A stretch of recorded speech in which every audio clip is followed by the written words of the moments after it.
Fifth order of the day is motion on the threat to relocate the floating dock earmarked for Okerenk Delta State, standing in the name of Honorable Pondi. Honorable Pondi is invited Julius to move the motion. Respected honorable colleagues, my name is Julius Pondi.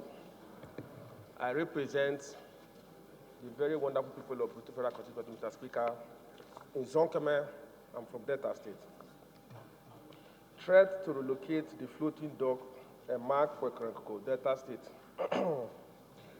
The House notes that there is the floating dock acquired at the cost of over 50 billion naira, which was earmarked to be located in Okerenk, Delta State. But since its arrival in the country on 11 June 2018, the floating dock has been embroiled in a bizarre bureaucratic wrangling over where it will be located at its operational base.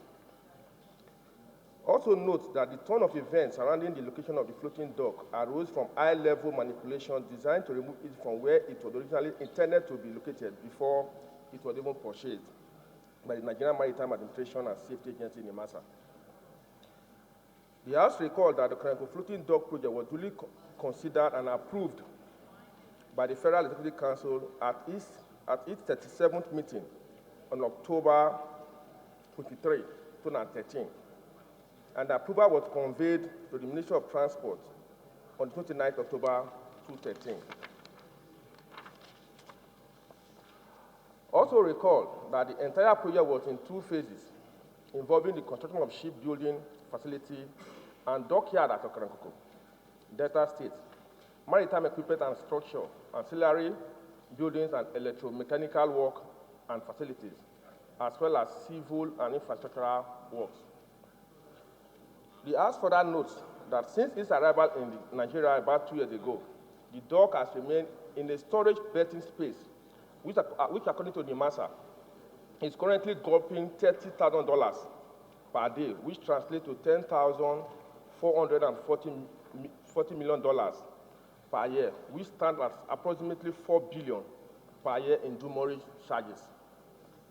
The House is worried that the modular floating dock, when operational, is expected to save the federal government $100 million annually and $1 billion in 10 years through direct savings from the dry docking of vessels operating in Nigeria, which is mostly done outside the country at the moment.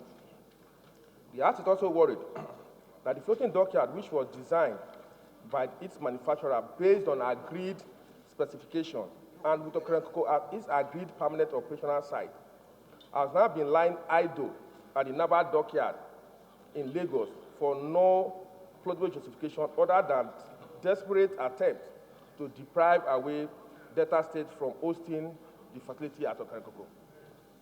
Concerned, Mr. Speaker, honorable members,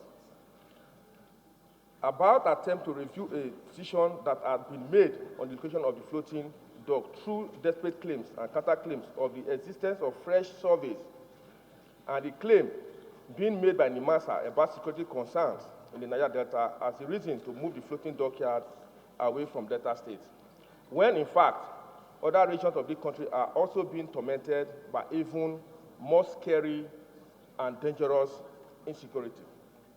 Further concern that the so-called new surveys and fresh experts' advice are devices programmed to achieve a predetermined goal of taking away the floating dock to Rivers State, where both the Cabinet Minister and the DG is from.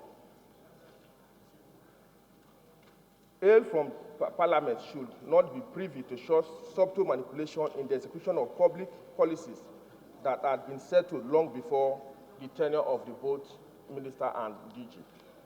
Resolved, Mr. Speaker, 1, all the management of the matter to abide by all terms and conditions precedent to the acquisition of the floating dock with a view to ensuring that the dock is put into operation forthwith with Okerenk, Delta State as its base. 2, call on the federal government to, as a matter of most urgency, direct the installation of the floating dock at Okerenk, Delta State, at the location that is decided upon by the government as the operational base of the maritime facility. 3, also urge the Nigerian Navy to provide all necessary assistance, including dredging, in Delta State to enable NIMASA to put the dock into use. Finally, Mr. Speaker, honorable colleagues, mandate the Committee on Maritime Safety Education Administration to ensure compliance. I so move, Mr. Speaker. Infrastructure motion. I'll put the question. Those in support, please say aye. Those against, please say nay. Ayes have it.